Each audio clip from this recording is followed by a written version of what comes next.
வாக்காளர்களுக்கு ஸ்வீட் பாக்ஸுகள் கொடுக்கும் நேரம் இது. நிறைய இடங்கள்ல பிடிபடுறாங்க. வாக்காளர்களுக்கு பணம் கொடுத்தவர்கள் கைது, பணம் கைப்பற்றப்பட்டது அப்படின்ற மாதிரி நிறைய விஷயங்கள் சொல்லப்படுது. சில ஸ்டார் தொகுதிகளா சில இடங்களும் சொல்லப்படுது.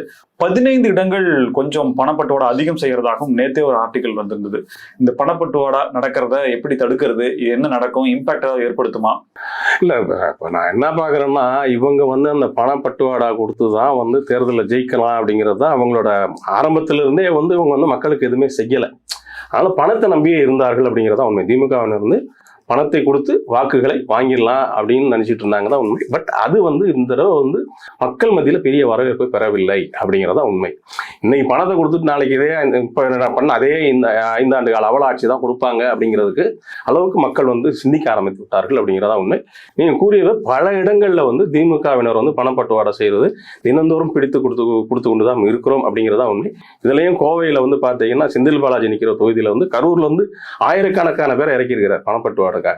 எங்கெங்கெல்லாம் அவங்க தங்கியிருக்காங்களோ அங்கெல்லாம் அதிமுக தொண்டர்களை போய் பிடிச்சி காவல்துறையினர் ஒப்படைக்கிறாங்க. இருந்தாலும் இன்னொரு காவல்துறையிட்ட ஒப்படைக்கிறாங்க. காவல் நிலையத்துக்கு 500 பேர் வர்றாங்க. கார்ல வர்றாங்களாமா, வெளி மாவட்டத்துக்காரங்க அங்க வர்றாங்க. அந்த காணொலி பார்த்தா அதுல பாத்தீங்கன்னா, இப்ப ஆட்சியில இல்லாதப்பே இவங்க இந்த ஊர்ல ஜெயிச்சு இது பண்ணாதப்பவே இவ்வளவு அராஜகம் பண்றாங்க. ஜெயிச்சு இந்த மாதிரி நபர்கள் வந்தா நம்ம கோயம்புத்தூர் என்ன பாடுபடும் சொல்லிட்டு அந்த காணொலியிலே மக்கள் பேசுற அந்த இதை நம்ம பார்த்தோம். புரியுதுங்களா? இந்த மாதிரி ஒரு சூழ்நிலை தான் இப்ப நடந்து கொண்டு இருக்கிறது உண்மை.